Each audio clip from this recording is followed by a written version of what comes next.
Hello, welcome and नमस्कार दोस्तों। मैं हूं आपका दोस्त सुनील कुमार। दोस्तों आज आपके मैं लिए लेकर आया हूं हिंदुस्तान कॉपर लिमिटेड द्वारा एक वैकेंसी निकाली गई है जो कि इंजीनियरिंग के पद पर होने वाली है। तो दोस्तों देर ना करते हुए हम लोग आ जाते हैं हिंदुस्तान कॉपर लिमिटेड द्वारा जो वैकेंसी निकाली गई है उसमें क्या क्या आप लोगों के लिए क्वालिफिकेशन होने वाली है, क्या आपको सैलरी पैकेज रहेगा, क्या एज लिमिट होने वाली है, एजुकेशनल क्वालिफिकेशन क्या है। तो दोस्तों ये 16/5/2026 16 मई 2026 को इसका नोटिफिकेशन आउट हो चुका था। तो दोस्तों हिंदुस्तान कॉपर लिमिटेड एचसीएल जो है एक इंटीग्रेटेड मल्टी यूनिट शेड्यूल ए मिनी रत्न कंपनी है जो कि कैटेगरी 1 में आती है। तो दोस्तों ये सेंट्रल पब्लिक सेक्टर इंटरप्राइजेस है जो इनवाइट कर रही है application of Indian national for appointment to the following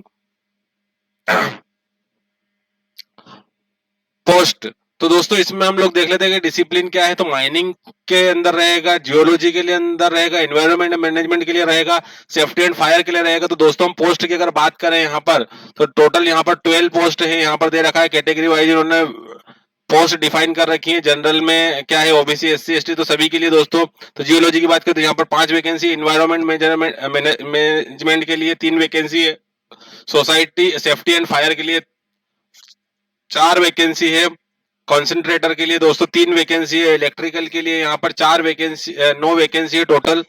ठीक है, मैकेनिकल के लिए दोस्तों इसमें यहाँ पर दे रखा है, मैकेनिकल के लिए यहाँ पर 8 वैकेंसी है, सिविल के लिए 3 वैकेंसी है, सिस्टम के लिए 1 वैकेंसी है दोस्तों, मेडिकल एंड हेल्थ सुपरवाइजर के लिए 3 वैकेंसी है, एचआर के लिए 4 वैकेंसी है। ठीक है, फाइनेंस के लिए दोस्तों 7 वैकेंसी है, कॉर्पोरेट एंड कम्युनिकेशन के लिए 1 वैकेंसी दे रखी है, तो और मटेरियल एंड कॉन्ट्रैक्ट्स के लिए 4 वैकेंसी। तो टोटल दोस्तों यहाँ पर 70 वैकेंसी है, अलग अलग पोस्ट वाइज यहाँ पर दे रखी है। तो आप लोग देख सकते हैं इसके अंदर। तो अगर हम बात कर ले दोस्तों, 1 post is for gynaecologist and post of orthopaedic और बीएल बैकलॉग। तो eligible interested candidate are required to apply online HCL की वेबसाइट पर आपको जाना है और शेड्यूल और क्लोजिंग डेट दे रखी है ऑनलाइन एप्लीकेशन फॉर्म की। तो दोस्तों इसकी जो ओपनिंग डेट है वो 5 जून 2026 से होने वाली है और 25/6/2026 तक चलने वाली है, मिडनाइट तक दोस्तों, है ना।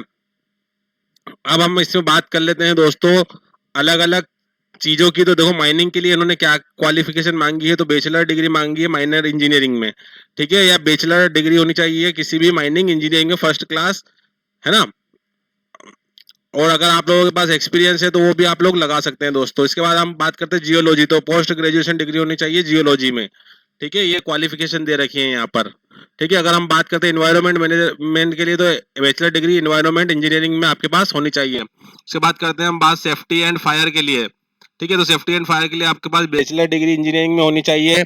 ठीक है, पोस्ट ग्रेजुएशन डिग्री होनी चाहिए या diploma in safety engineering management में आपके पास ये डिग्री होनी चाहिए। उसके बाद कॉन्सेंट्रेट की बात करें तो BTech in mineral and metallurgical engineering या मिनरल इंजीनियरिंग में आपके पास इंजीनियरिंग होनी चाहिए। इलेक्ट्रिकल में बैचलर ऑफ इलेक्ट्रिकल इंजीनियरिंग होनी चाहिए दोस्तों। इंस्ट्रूमेंटेशन की बात करें तो बैचलर डिग्री होनी चाहिए इलेक्ट्रॉनिक्स और कम्युनिकेशन में या इंस्ट्रूमेंटेशन में होनी चाहिए। मैकेनिकल के लिए बात करें तो मैकेनिकल की इंजीनियरिंग डिग्री होनी चाहिए। सिविल में आपके पास सिविल की इंजीनियरिंग होनी चाहिए। सिस्टम्स की बात करें तो बैचलर डिग्री इन engineering technology information technology computer science में होनी चाहिए दोस्तों। M&S की बात करें तो MBBS होना चाहिए, PG में डिप्लोमा होना चाहिए आपके पास।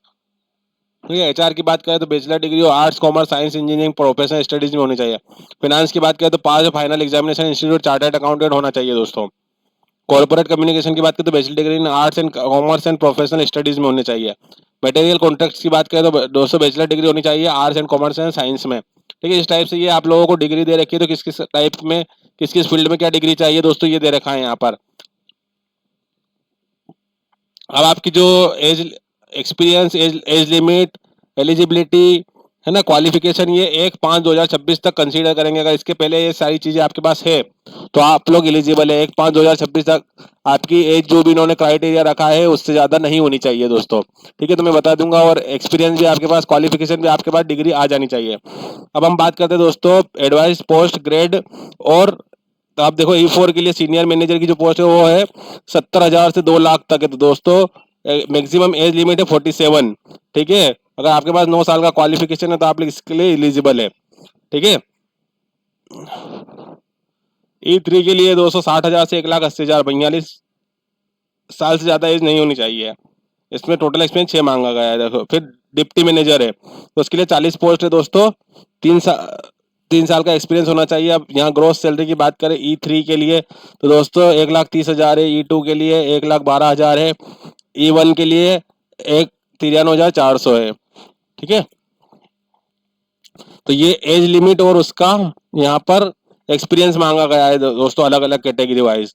ठीक है, अब एज रिलैक्सेशन की बात करें तो दोस्तों एज रिलैक्सेशन आपका 1/5/2026 तक कंसीडर करेंगे, जिसमें कि आप लोगों को जो आप ऊपर दे रखी थी 47, 43, 42 एज है ना, तो SC/ST के लिए इसमें 5 साल का रिलैक्सेशन है दोस्तों, OBC के लिए 3 साल का, बाकी जो PWD वाले हैं उनको इतने साल का एक्सपीरियंस, वो एज लिमिट का क्राइटेरिया या छूट दे रखी है एज रिलैक्सेशन। सिलेक्शन प्रोसीजर जो होगी दोस्तों है ना, shall be on the basis of performance in the personal interview होंगे और 100% उसका वेटेज रहेगा दोस्तों।